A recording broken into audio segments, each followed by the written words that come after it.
আমি দেখলাম কি শুধু কালো ফিতে মেনে মেনে চলে আসছে। এর মধ্যে যদি জাস্টিস লেখা থাকবে তো দেখতে আরো সুন্দর লাগবে। একটা সামনে ব্যাচ হবে, আমাকে একদম খারাপ লাগে। এই যে বসে আছে আজকে 10-11 দিন হচ্ছে, একদম ভালো লাগে না। এত বেশি ওই মেয়েটার কথা ভাবতে পারছি না, বলবো বলো, আটকে রাখতে পারছি না, বয়স হয়েছে তো। এখানে কি বলবো, মানে আমার যদি বয়স কম থাকতো আমি এসে ওদের সঙ্গে বসে যেতাম, এইটুকুই বলতে পারি। এইটা আমি খুব মন দিয়ে বিক্রি করছি, আর আমাকে ভালো লাগছে। এরা বসে আছে, এদের তাড়াতাড়ি একটা বিচার হোক, আর খুব তাড়াতাড়ি জাস্টিস পাক। আমাকে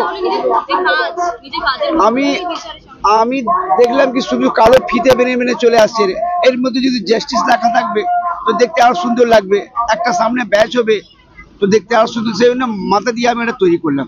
আর এরা লিখছে, কেনাকাটা করছে, আর আমি তাই তাড়াতাড়ি জাস্টিসটা পাবো না। এই যে এরা খুব খুব খুব খারাপ লাগছে, খুব খারাপ লাগছে আমাকে আমাকে একদম খারাপ লাগে। এই যে বসে আছে আজকে 10-11 দিন হচ্ছে, একদম ভালো লাগে না। এদের মাংটা পুরো হয়ে যাক, খুব শান্তি হবে। আমি তো প্রথম দিয়ে ঘুরে ঘুরে বিক্রি করি, এরা 10-11 দিন হচ্ছে বসে আছে। একদম না, আগে আসিনি, আমি অনেক দূরে থাকি, বেহালায় থাকি। আমি টিভি দেখতে দেখতে আমার ছেলেরা এখন বলছে টিভি দেখো না, এত বেশি ইমোশন।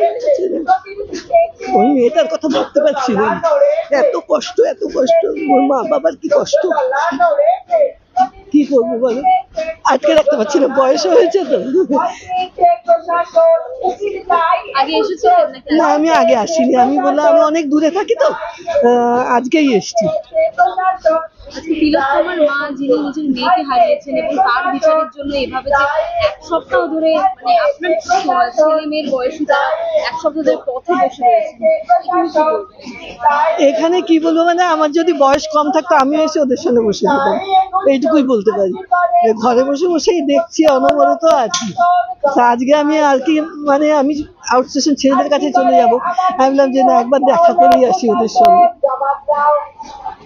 এখন তো বয়স অনেক বেড়ে গেছে, এখন আর অত দূর থেকে সবসময় আসতে পারি না। বাংলা হান্টের আরো খবর দেখতে নজর রাখুন। বাংলা খবর মানেই বাংলা হান্ট।